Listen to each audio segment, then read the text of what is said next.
Verified department records. Genuine field evidence. Unbiased justice. Welcome to Bodycam Incident Reports. Andrew Martinez, all right? Stop right there. Wait, what's going on? I didn't do anything. This is Andrew, a trusted postal clerk. Hidden inside his jacket are 52 stolen checks, mortgages, life savings. In 10 seconds, agents will expose a scheme that ruined hundreds of lives. We have you on camera, Andrew. Is this stack of envelopes nothing? Please, man. It was just a mistake. You're going to federal prison. Let's go. The main United States Postal Service processing center in Charlotte, North Carolina, operates on a scale that is hard to comprehend. It does not stop. Hundreds of massive conveyor belts run 24 hours a day, processing millions of envelopes. It is a critical artery of American infrastructure. The system is built entirely on momentum.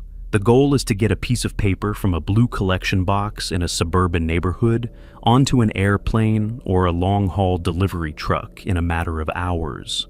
Supervisors pace the elevated walkways above the floor, but they are looking for jammed machines or workflow interruptions.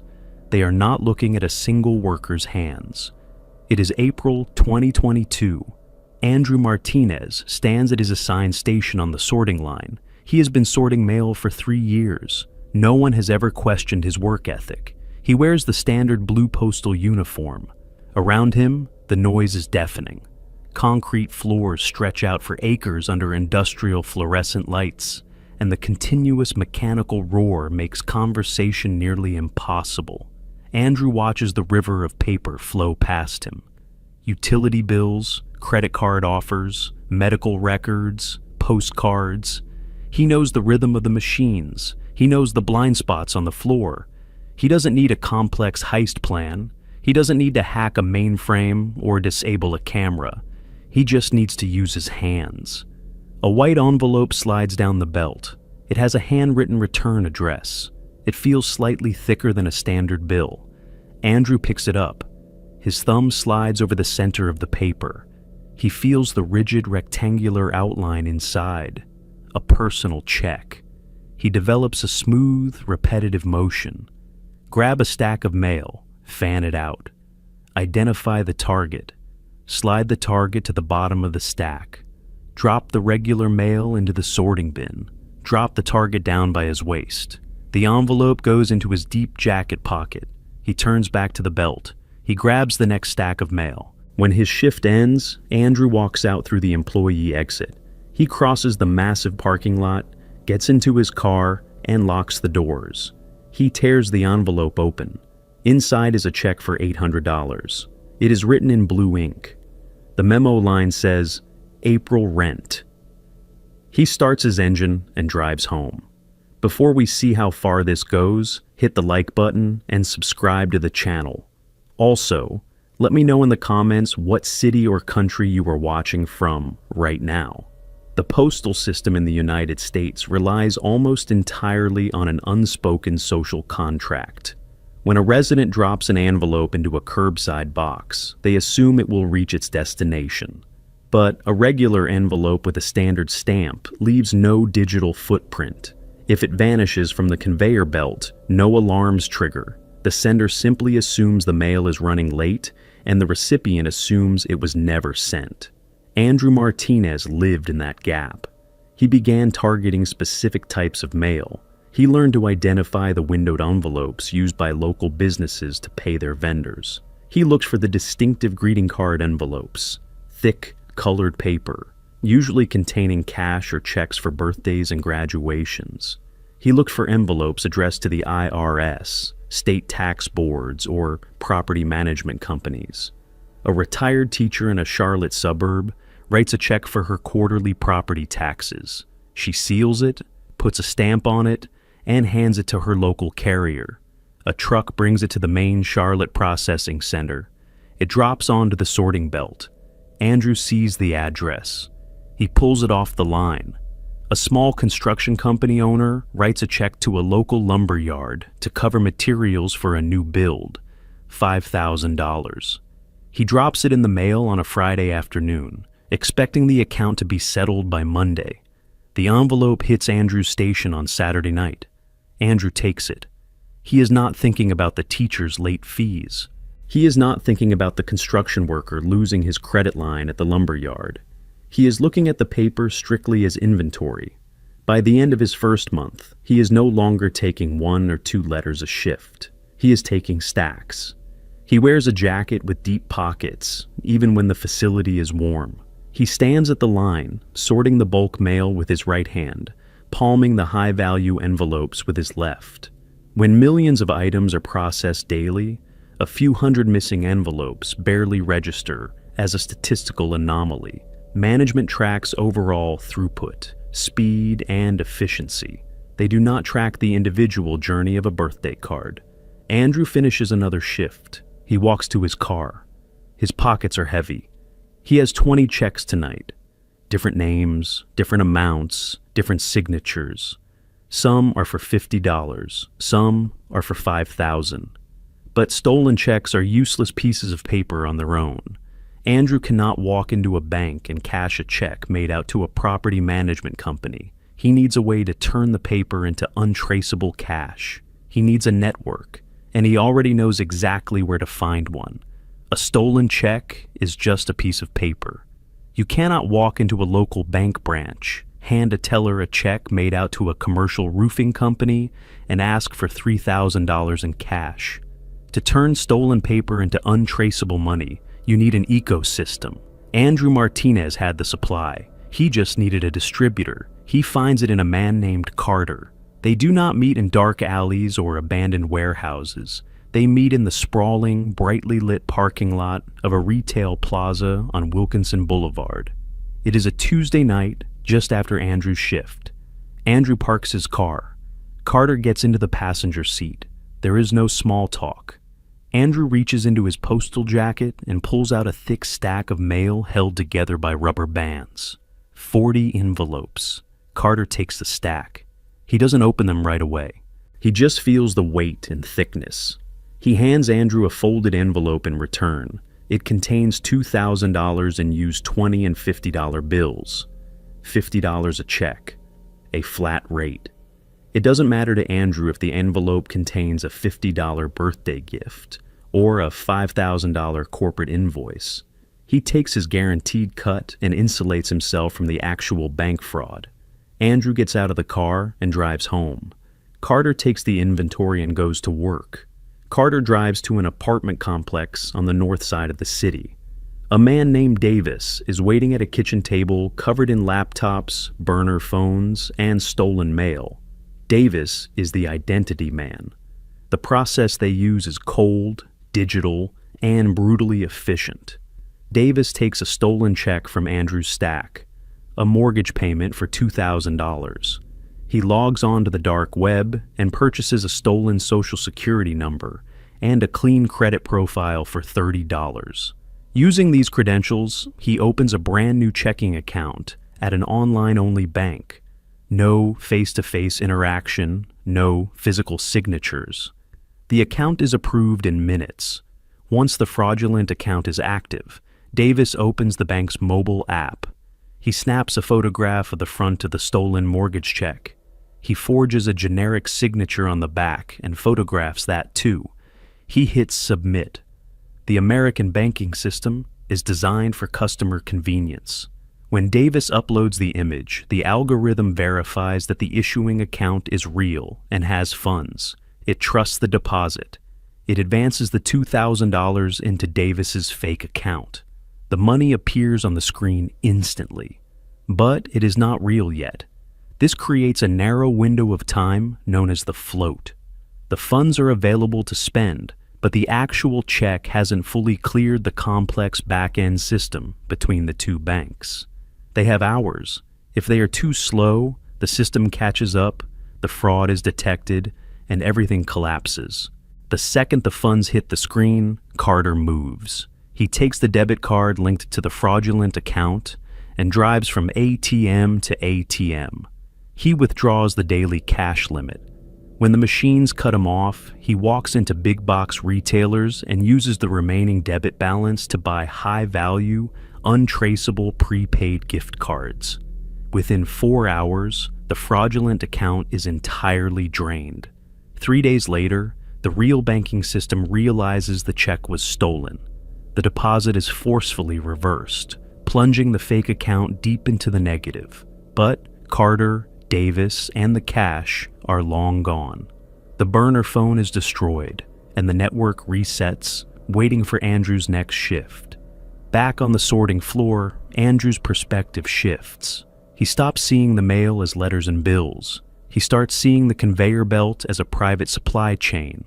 He becomes a student of the mail. He memorizes the zip codes of Charlotte's most affluent neighborhoods. He learns the billing cycles of local businesses. He knows that the heaviest volume of rent checks flows through the machines between the 28th and the 2nd of every month. He knows that mid-month is when independent contractors mail their invoices. He knows when quarterly tax payments are due. He stands at his station, moving his hands mechanically, sorting the bulk mail to the right, and palming the high-yield envelopes to the left. The operation scales up. 40 checks a week becomes 80. 80 becomes over 100. The Charlotte Processing Center continues to push millions of pieces of mail out the doors every night. The supervisors keep pacing the walkways. The machines keep roaring. But out in the city, the invisible damage of Andrew Martinez's quiet theft is beginning to detonate in the lives of ordinary people. The checks are gone. The cash is spent. And in banking systems across the state, mortgages are about to be marked unpaid, medical insurances canceled for non-payment, and checking accounts flagged as severely delinquent. An envelope vanishing from a sorting facility makes no sound, but when that envelope contains a mortgage payment, the silence eventually turns into a siren. For the victims of Andrew Martinez, the nightmare did not start with a dramatic robbery. It started with an empty mailbox. August 2023. Sarah Johnson, a 68-year-old widow living in a quiet Charlotte suburb, walks to the end of her driveway. She pulls a certified letter from her box. She opens it at her kitchen table. Her hands begin to shake before she finishes the first paragraph. Her mortgage is 45 days past due. Late fees have compounded. Foreclosure proceedings are being initiated.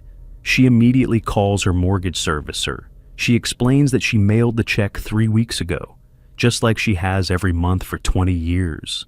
The representative on the other end of the line is polite but firm. The payment was never received. Across town, the damage is moving through the local economy. Robert Wilson runs a small, independent HVAC repair company. He is waiting on a $6,000 check from a commercial client to cover an emergency equipment purchase. He needs that money to make payroll by Friday. The client swears the check was dropped in a blue postal collection box on the 1st of the month. Robert assumes the client is stalling. Trust completely breaks down. Business relationships are severed over a piece of paper that never arrived. But then, the situation mutates from a delay into a financial catastrophe. Sarah Johnson goes into her local bank branch. She demands a printout of her recent transactions. The teller hands her the paper, and Sarah's stomach drops. The $2,000 mortgage check didn't get lost. The money was withdrawn from her account 12 days ago. The bank pulls up the digital scan of the cleared check on the monitor. Sarah stares at the screen. The handwriting for the amount is hers. Her signature at the bottom is real, but the pay to the order of line has been completely replaced. The name of her mortgage company is gone. It now names a complete stranger. This is the brutal reality of check fraud. When the money vanishes, the burden of proof falls entirely on the victim. Sarah's checking account is immediately frozen. She is handed a stack of fraud affidavits and told the investigation could take up to 90 days. She is forced to borrow money from her children just to keep her house out of foreclosure. Robert Wilson is pushed to take out a high-interest loan to pay his mechanics before Friday. Across Charlotte, the collateral damage concentrates into a heavy wave. Elderly residents lose supplemental health insurance over missed premiums. Cascading overdraft fees wipe out checking accounts. Decades of carefully built credit scores plummet overnight. People spend hours on hold with fraud departments, exhausted and crying, trying to prove they didn't authorize these payments. 10 miles away, inside the immense humming Charlotte Processing Center, Andrew Martinez feels absolutely none of this. He never hears Sarah Johnson crying in the bank lobby. He never sees Robert Wilson explaining to his crew why their paychecks are delayed. To Andrew, these people are not human beings holding on to their livelihoods. They are just printed ink on rectangular paper. He stands at his sorting station. He has his earbuds in, listening to music to drown out the industrial roar of the machines. His hands move in a steady, practiced rhythm. Sort to the right, palm to the left. While hundreds of families suffocate under the weight of frozen accounts and ruined credit, Andrew slips another 50 envelopes into his jacket pocket. His shift is almost over. Tuesday is coming. It's time to meet Carter in the parking lot. And next week, he will take even more. When thousands of people complain about lost mail, the local post office assumes it is a logistics error. They blame weather delays, damaged barcodes, or understaffed delivery routes. But when thousands of people complain about stolen checks that are actively being drained from their bank accounts, the system stops treating it as a mistake. It flags it as a federal crime. Enter the United States Postal Service Office of Inspector General, the OIG. They do not deliver mail. They are federal agents. They carry badges, they carry firearms, and they specialize in hunting their own. Investigator Cameron sits in a windowless office in downtown Charlotte. He is staring at a master spreadsheet of fraud reports compiled from local police departments and bank investigators. The financial damage is sprawling, but Cameron is looking for the origin point. At first glance, the data is just noise. The victims live in dozens of different zip codes. They mailed their letters on different days of the week. They used different banks. Some sent checks to the IRS, others to local roofers. It looks like random chaos. But Cameron stops looking at where the mail was going. He looks at how it got there. Every piece of mail in the United States, even a standard envelope without a tracking number, is sprayed with a nearly invisible fluorescent barcode when it first enters the sorting system. It is called the Mail Isolation Control and Tracking System. It creates a digital breadcrumb trail. Cameron feeds the 200 stolen check reports into the database. He waits for the algorithm to map their journeys. The lines on his monitor converge. The algorithm cuts through the chaos and points directly to one building, the main processing facility on Wilkinson Boulevard. But that facility processes 3 million items a day. It operates around the clock. It employs over 1,000 people. Knowing the building is not enough. Cameron has to narrow the funnel. He filters the data by timestamp. All of the stolen mail passed through the facility between 10 p.m. and 6 a.m., the night shift. He filters by physical location. The invisible routing barcodes show that every single stolen check passed over sorting line 4. Cameron opens the employee time card database. He cross-references the dates of the thefts with the shift schedules for sorting line 4. Who was standing at that exact machine on those exact nights during those exact hours? The spreadsheet filters down from 1,000 names to 50 to 10 to 1. Andrew Martinez. But an algorithm is not enough for a conviction in a federal courtroom. A smart defense attorney will argue that Andrew was just working his assigned shift, and the mail must have been stolen further down the line. To put a federal employee in prison, Cameron needs visual proof. He needs to see the man's hands. On a Sunday morning, when the sorting floor is operating with a skeleton crew, a covert technical operations team enters the facility. They climb into the steel catwalks high above the concrete floor, wearing maintenance gear. Directly over Andrew's assigned station on line 4, they install a high-definition, pan-tilt-zoom camera. The lens is smaller than a coin. It blends perfectly into the industrial fixtures. Tuesday night, 11:30 p.m. Investigator Cameron is sitting in a surveillance van parked a mile away from the facility. The monitors in front of him are glowing in the dark. The live feed from the ceiling camera is crystal clear. He watches Andrew Martinez step up to the line. He watches the massive conveyor belt jolt to life. For the first hour, Andrew just does his job. He sorts the mail. He looks bored. He stares blankly ahead as the paper flies past him. Then, at 12:45 a.m., the pattern shifts. Cameron leans closer to the monitor. He sees Andrew pick up a thick white envelope. He sees the high-definition zoom capture Andrew's thumb sliding over the center of the paper, feeling for the rigid outline of the check inside. Cameron doesn't blink. On the screen, Andrew fans out a stack of regular letters. He seamlessly slides the white envelope to the bottom of the stack. He drops the regular mail into the sorting bin. He drops his left hand to his waist. The white envelope disappears into the deep pocket of his blue jacket. He does it again 10 minutes later, and again 20 minutes after that.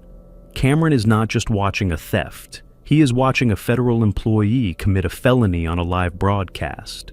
Every single envelope that goes into that pocket carries a potential penalty of 5 years in federal prison.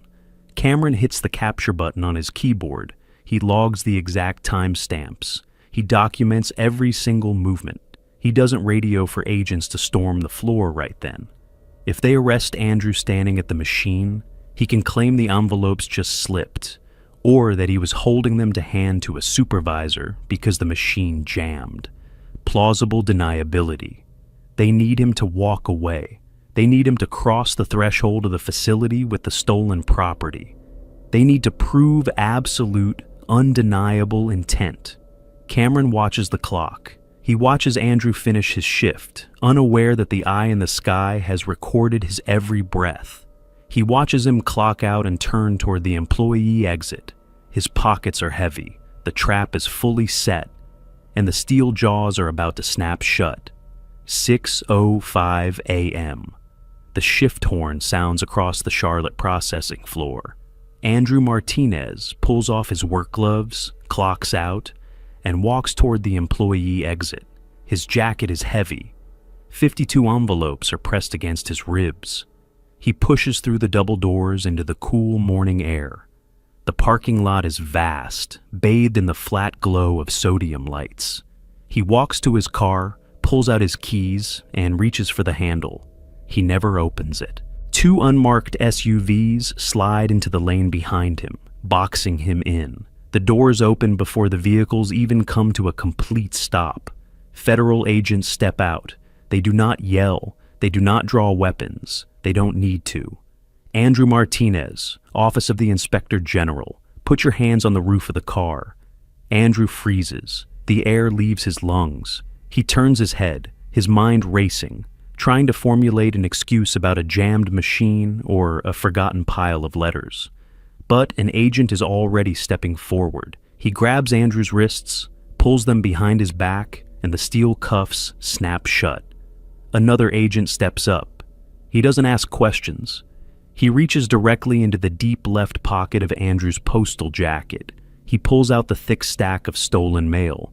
He tosses it onto the hood of the car. White envelopes slide across the cold metal. Mortgages, invoices, birthday cards. In the interrogation room, an hour later, Andrew tries to run his defense. Plausible deniability. He claims it was a mistake. Investigator Cameron doesn't argue. He doesn't raise his voice. He simply opens his laptop, turns the screen toward Andrew, and hits play. Andrew watches himself. High definition. Crystal clear. He watches his own thumb slide over an envelope. He watches his own hand drop it into his pocket. He watches the time code ticking in the corner of the screen, logging every single felony second by second. The lie dies in his throat. The government doesn't just have a theory, they have a documentary. Andrew broke. He gave up Carter. He gave up the parking lot handoffs. He detailed the entire dark web ecosystem. But in the federal justice system, cooperation only buys you a discount. It does not buy you a pardon. March 19th, 2026. Inside the federal courthouse, the air is dead silent. Andrew stands before Judge Matthew Orso. He is no longer the confident insider quietly working the system. He looks pale, staring down at the wooden defense table, waiting for the final bill to come due. The prosecutor states for the record that when a person society trusts to keep the gears of daily life turning, uses that position to steal, the punishment must be severe. The gavel falls. 15 months in a federal penitentiary. To the victims whose lives were derailed, 15 months might sound like a light sentence. But the prison time is just the beginning. The government didn't just want to lock Andrew up. They wanted to financially ruin him. The judge continues reading the order. Immediate forfeiture of $74,000 of Andrew's personal funds. Every dollar he had saved is wiped out in a single sentence. Then comes the crushing blow. Full restitution. The hundreds of thousands of dollars that his network drained, spent, and scattered. Andrew is now legally bound to pay it back. Every single cent. When he leaves federal prison, he will be a convicted felon. He will be permanently barred from government employment, and he will carry a mountain of court-ordered debt that will garnish his paychecks for the rest of his life. He will never own a home. He will never build retirement. He will be paying for those stolen envelopes until the day he dies. Andrew Martinez thought he had found a blind spot. He thought he was just taking paper from a noisy room. He didn't care about the silent financial alarms detonating in the lives of the people he was supposed to serve. But the system he thought was broken eventually locked on to him. And it took everything he had. When the people we trust with our livelihoods decide to exploit us, the damage is always devastating. But the reckoning is absolute. If you want to see what happens when a police officer decides to use his badge not to protect the public, but to hunt them for sport, you need to watch the video on your screen right now. Hit subscribe, and I'll see you there. This concludes today's report. To access more official footage, please like and subscribe. Thank you for choosing Bodycam Incident Reports.